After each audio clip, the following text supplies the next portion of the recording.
Okay, so with the NPV project, I'll just give you a quick example. Let's say you have two projects, A and B. In project A, your initial investment is, let's say, 10 million, and your NPV is equal to 2 million. Okay, in project B, it's a much larger project, and your investment is 100 billion, and your NPV is more, it's 3 million. Okay, so from a pure NPV rule, which project is better? So if these projects are, so you can only pick one, which project would you pick purely according to the NPV rule? You would pick B. But is there something wrong with that picture? Yeah, so what NPV is not telling you is not the number itself, is not giving you a sense for the sort of return that you are getting on the project. Okay, it's just telling you how much more value is created, but clearly creating 3 million more value on a project where the investment is 100 billion, so then 3 million is peanuts relative to 100 billion. Okay, so just conceptually, what's the sort of return that you think you are going to get on this project? On this project, will the return be? Now I'm just giving you another side piece of information. Let's say that the discount rate that you are using is 10%. So very roughly speaking, what do you think the return on project B might be, Madiha? Give me your approximation of the return that you are getting on project B. Actually, let me do it one step at a time. So in both these projects, the required return is 10%. So that's the discount factor that you use. So just given that you have learned a few things over the last couple of weeks, what would be your estimate of the return? Remember, IRR was a measure of your return. We talked about that briefly last time. What do you think the return on project A is approximately? Everybody think about it. Okay. Soha? 10%. The return is a percent. So you make a 10 million investment. Okay, so obviously it depends on how long the project is. Okay, so that should have been your question. So is it 2 million in 1 year or 2 million in 100 years? Do you think that makes a difference? Yes. Yeah, so let's say that this NPV is on a 1 year project. So the project just lasts 1 year, and if I tell you NPV is 2 million, so what do you think your return is? 20%. Yeah, the return is 20%. Okay. Now, this project also is a 1 year project. Project B is a 1 year project. Okay, so here you are saying the 0.3%. Okay. Now I'm going to show you how many people agree with that. So very close. So less than 1%. How many people think the return is less than 1%? Okay. Don't you think the return would be more than 10%? Would you do this? So the return seems low, but do you know the IRR rule yet or not yet? Okay, so we are going to do the IRR rule and come back, and I'm going to show you that something like this, the return is just marginally over the cost of capital. So conceptually, if your cost of capital is 10% and your NPV is 0, that means that the return that you are making is 10%. Putting it another way, if your cost is 10% and your return is 10%, have you created any value? Have you lost value? No. So you've not created value, you've not lost value. So what do you think the NPV would be for a project where the return is equal to the cost? 0. So NPV 0 would mean that the return is equal to cost, and the cost I have given you as 10%. Is everybody with me? This is an important point. So that would mean that if the NPV is positive, then the return must be more than the cost. So now, do you want to change your mind about the return being less than 1%? Yeah, it's just the return is marginally more than 10%. Okay, I hope you get that point.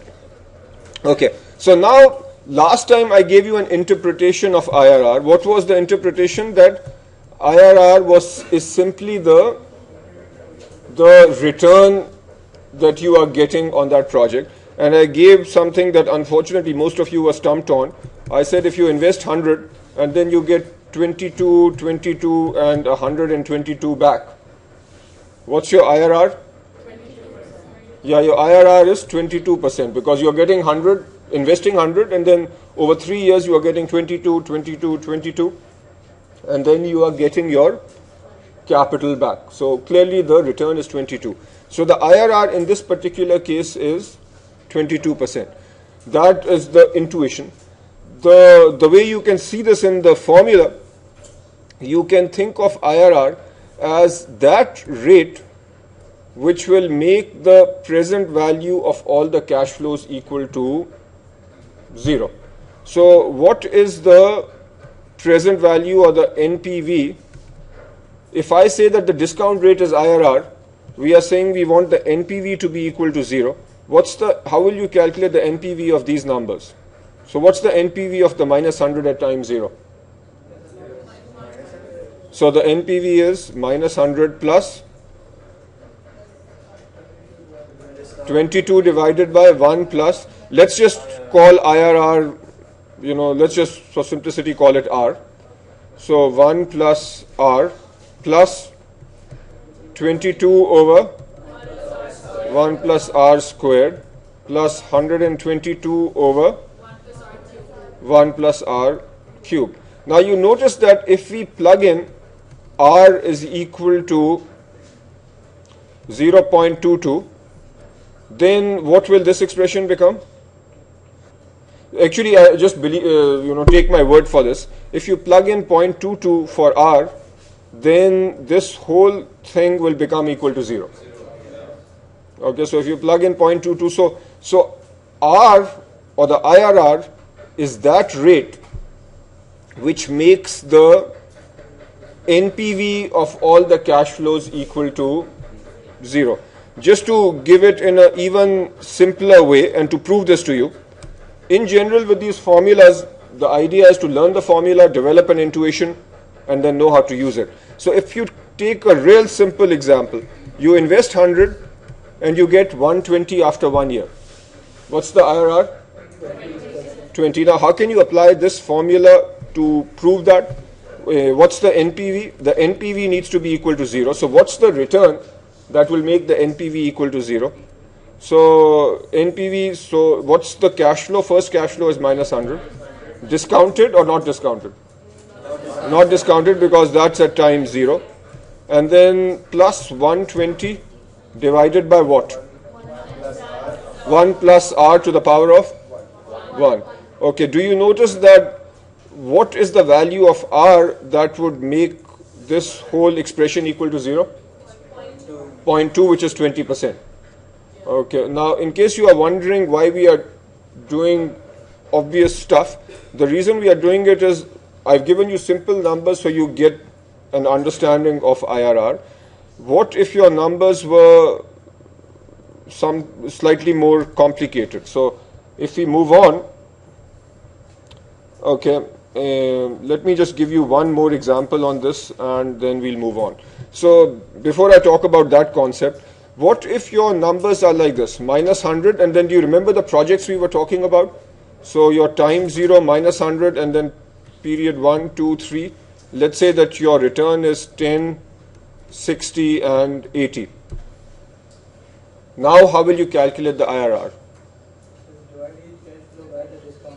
So what's the, I want to see if you can set up the formula to come up with the IRR for this. How many people can do that? Alright.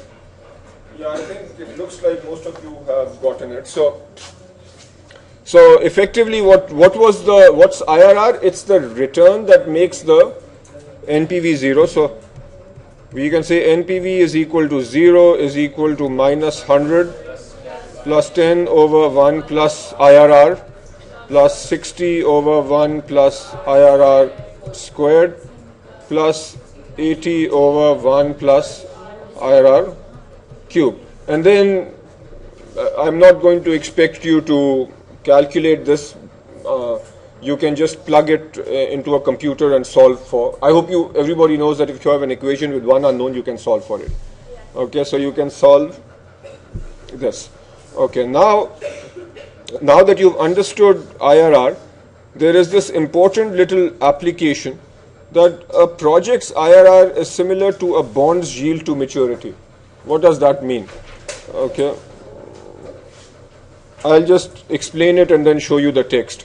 Okay, so with a bond, this is a quick refresher of a bond. Did you study bonds in an earlier course? You studied it earlier, and then briefly we talked about it in cost of capital. But what's YTM? Yield to maturity. It is if you buy a bond today and hold it till maturity, what's the yield or the return that you are getting? Okay, so let's take a bond where you buy the bond for 90, and then let's say that this is a 2-year bond, and the bond has a face value equal to 100 and a coupon rate equal to 10%. So if you buy the bond for 90, and with this sort of a bond, what is the cash flow that you are getting, Rohan? So we get $10. Okay. So actually, I want to see if everybody knows this. Show me the cash flow. So quickly draw a timeline and show me the cash flow on this. So the timeline looks like this.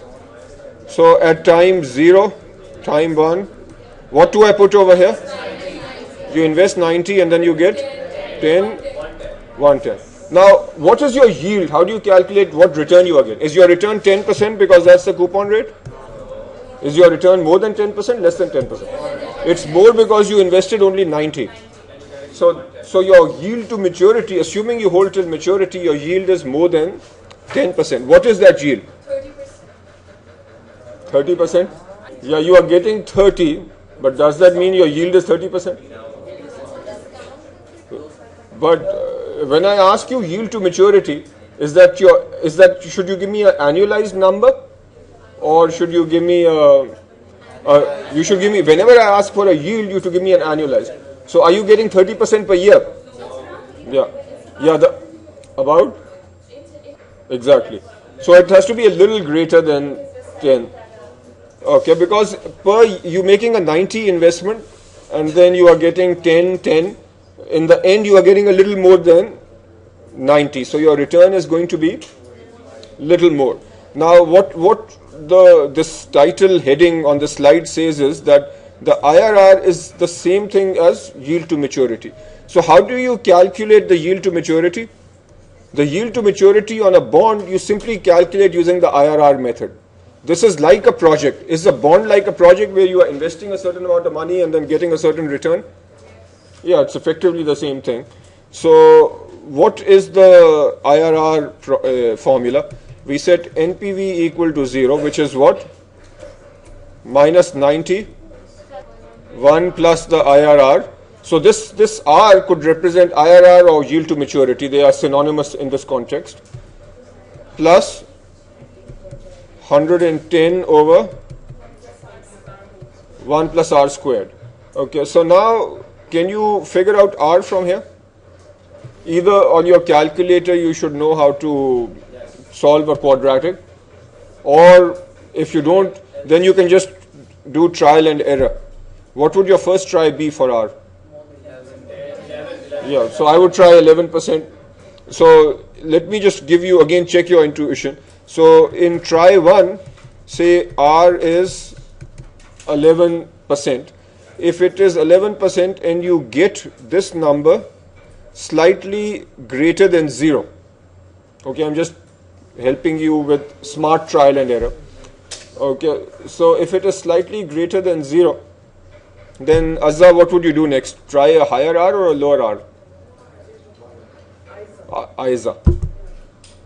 The question is, let's say you don't know how to use the quadratic function on your calculator. So you are using the trial and error method, which is perfectly okay. So your first try was R is equal to 0.11. And the answer for this expression, you need to figure out what R will give you 0. You try R 11% and you get a number that's slightly more than 0. Will your next try be more than 0.11 or less than 0.11? Yeah, so if you are getting a high value, the next will be more than, because a higher discount rate will bring the NPV lower. Okay, so that's the point. So if on an exam you have something like this, you do trial and error, I'm just looking for something within one decimal place. So like you try 11, then you can try 11.5, 11.4. As long as you are doing it right, I'm not checking your exact mathematics, I'm checking your concept. If you can do that, that's good enough. Okay, so do you get this point? IRR and yield to maturity are the same thing. Okay, now they are the same thing. Think of a bond as a project. Okay, if you have a 10-year bond, 9% annual payments, then obviously you need to do this on a calculator or a computer. On a financial calculator, right? Yeah, on a financial calculator or on a computer. Scientific, you can't do this. So you need a financial calculator. But I'll not give you a question like this on the exam. Okay, so what's the IRR now? What is the IRR rule? You do a project if the IRR is greater than WACC. So very roughly speaking, how does this relate to the cost of capital discussion we just did? Any idea? So the last part of the presentation that was made by the group, so the return that they were talking about was effectively the IRR, that's the return on the project. So if that return is greater than the cost of capital, then you do the project. Okay. So if the project's rate of return is greater than its cost is represented by the WACC, there is some return left over for the stockholders, so that's good. So your IRR decision rule for an independent project is that you do the project if IRR is greater than WACC. Does everybody get that? Now, just to check your understanding, if you have two projects where you can only pick one, what's the, you're Azza, right? What's the terminology for that? So two projects where you can only do one. Do you remember? Not sure. Okay, so we'll come back to the term. Oh, what? Yeah, so there are two projects where you only do one. They are mutually exclusive. So mutually exclusive projects, how will you pick between the two using IRR? So behind Torab is Noma. So how would you do that? So you have project A and B. You can only pick one. So the first thing is correct. You check that both have a IRR greater than WACC. Then after that, how will you pick between A and B? Exactly. So whichever has the higher IRR. Just like what was the NPV rule? Pick the project with the higher NPV. Here you pick the project with the higher. So that's the IRR rule. Pick the project with the highest IRR as long as the IRR is greater than WACC. So if you just see a project where IRR is equal to 18%, will you select this project? Exactly. So IRR in isolation is not good enough. You need to see compare it with the WACC. Okay. So that's what I have just described is written on this slide. Now you are given these two projects. Okay. So two projects. What we are talking about now is something called NPV profile. So you've understood. So this is combining IRR and NPV. So I'll explain this concept and then show it graphically. So these are different. So K and R are used interchangeably at different discount rates. Do you remember the cash flow for project L? Okay, so I don't. We can. If somebody has it, just let me know very fast. minus 100. 10, So we are 10, 60 and 80. Okay, that sounds right. Now, if I asked you to calculate the NPV of this project, can you do that? Yes, but do you need some more information? The rate. Okay, then you not only do you need the rate, so you need the rate to find the NPV. I'm assuming you can do that. An NPV profile simply says that you calculate the NPV at different discount rates. If the discount rate is 0, then what will the NPV be? Exactly. If the NPV is, so this is in a NPV profile, you plot the different rates on the x-axis and you plot the NPV on the y-axis. I don't know if I've mentioned it to this class, but I'm sure you have dealt with lots of graphs, and many people, for a graph, to know what a graph is about, the most important thing to know is what's the x-axis and what's the y-axis. So how do you try to remember for a given graph what's the x, what's the y? So independent, dependent. I'll give you something that's the easiest way to remember. The name of the graph is always the y-axis. Have you ever thought about that? So now look back and think about every graph that you've ever dealt with, and the name of the graph will be the y-axis. If you can come up with an exception, let me know, because then I will. The velocity comes first. Okay. Anyway, so at least in finance and economics, I've never seen this rule written anywhere. It's just an empirical observation that in general the name is the y-axis. So in a NPV profile graph, the y-axis is the NPV, and you are plotting the NPV against different rates. Okay, so when you have R equal to 0, then your NPV is 50. That's simply the sum of all the cash flows, because with a 0 rate we are not discounting. As you increase the rate, so if R is 5%, will the NPV be higher or lower, Serish? Why? Yeah, if R is say 10%. Okay, so behind Serish is Samir. So why will NPV be lower as the rate goes up? Exactly. So mathematically, so that's a mathematical explanation, which is good. So the present value of, so just mathematically, how are we calculating the NPV? It is minus 100 plus 10 over 1 plus R and so on. If R is going up, then obviously these numbers are coming down. That's the mathematical explanation.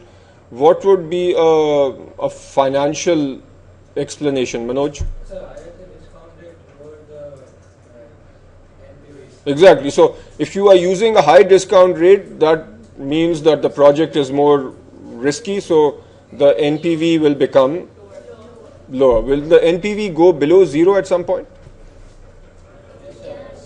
It can. Obviously, if R becomes very high, then the present value will become less than 100, which means the NPV becomes negative. So just conceptually, can you see that in general the NPV profile will be like downward sloping, and at some point it will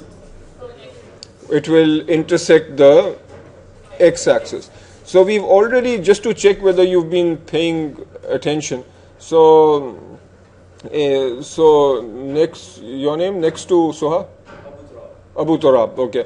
So what's the interpretation of the y-axis intercept? Exactly. So it's K0, so it's simply the sum of the undiscounted cash flows. Okay. Next to Abu Turab, Shahama. What's the interpretation of the x-axis intercept? Next, your name? You're basically Maham. So give me a succinct statement about the interpretation of the x-axis intercept, and you're on the right track. Exactly. So the x-axis intercept is the IRR. IRR is the rate at which NPV is 0. So this point must be the IRR. Okay. So now what you have done is you have learnt how to create a NPV profile. while I answer Wakar's question, can you very quickly come up with the NPV profile for project S? What was does somebody remember the cash flow for project S? Minus 100, 70, 50, and 20. So very quickly, I want just a couple of, I want you to come up with a couple of points and show me the NPV profile for project S. All right. Some of you might have caught this, but what I was looking for is very straightforward. This wasn't a difficult question. On the x-axis, you have different rates. On the y-axis, you have the NPV profile. When R is 0, what's your NPV? It's the undiscounted cash flows, which by the way was given to you. Okay. When R is 5%, then if you calculate the NPV, you should get 29, which was also given. Okay, so at 5 you have 29, at 10 you have 20, and so on. So approximately, just looking at these numbers, what do you think the IRR is roughly for this? Yeah, it looks like it's going to be somewhere between 20 and 25, right? So it's somewhere between, say, 20 and 25. So that's the IRR. Now what we have done is we've learned how to calculate how to create the NPV profile. Okay. So now all that is done over here is for the two projects L and S. Can you show? Do you think if you are comparing two projects, it is possible for you to draw the NPV profiles for both projects on the same graph? Yes. No problem. You know how to do that. Okay. So again, just very quickly, if you have, we had project L and S. So those who have been good enough to tell me the cash flows. So in both we started with 100. In L, what was the cash flow again? 10, 60, 80, and for this one it was 50, 20. Okay, so project L is this one in green. Does it make sense that project L has a higher y-axis intercept? Yes, because the undiscounted cash flow is higher. Now, if I just pose the general question that which project would you rather do, L or S, what do you think you would say? ये पढ़ा हुआ है पहले कि अभी you're just figuring it out as we go? Exactly. So people who said S, why did they come up with that? So who said S? Okay, so Saad, why did you say S? Okay, so that's a reasonable answer. S has a greater IRR. Okay, but what if the discount rate is 5%? So you are working in, say, a country where rates are very low. So then you would do project L. Why? Because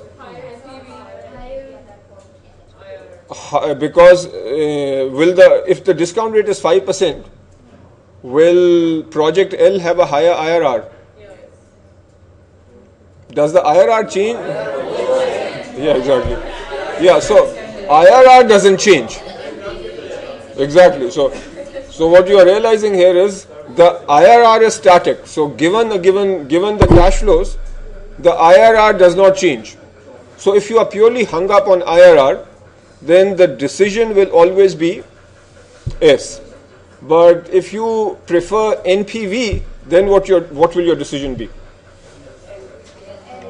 Yeah, then the decision depends. Okay, then does NPV depend on the discount rate? Yeah, the whole NPV profile shows that NPV depends on discount rate. So what is the NPV rule, Sophia, right? What's the NPV rule? What is the NPV rule? Yeah, so NPV rule is make sure the NPV is positive. If the NPV is positive, pick the higher NPV project. What's the IRR rule? And then next. And for mutually exclusive projects? Yeah, you pick. So if these two projects are mutually exclusive, according to the IRR rule, which one will you pick? according to the IRR rule, which project will you pick? You will pick yes. Okay, but the point is also right. It also depends on the WACC. So if I give you that the WACC, let's say WACC is 5%. Yeah, for both. Yes. What if WACC is 15%? Yes. So you pick S regardless of as long as the IRR is greater than WACC. If the WACC is 5 or 15, doesn't matter. Okay. Now what about with the NPV rule? What would you pick? If WACC is 5%, what would you pick? Yeah, so if WACC is 5, what is the NPV rule as we just established is pick the higher NPV. So if WACC is 5%, then you will pick L. And if WACC is 15%, then you will pick S. So the point is that there is this point called the crossover point. Before this point, there is a conflict between IRR and NPV. So here there is a conflict, and over here there is no conflict. When there is a conflict, which method do you go with? NPV. So whenever there is doubt, conflict, NPV is, for reasons that we will discuss in the next class, NPV is theoretically superior. So when there is a conflict, you go with NPV. Okay, so when there is a doubt, go with the NPV method. Why is NPV superior? We'll discuss that in the next class. Unless, if you want, we can discuss it now too. Okay, so that is it for today. We'll continue with the next. But I want you to have studied this, know this material, because we'll build on this next time.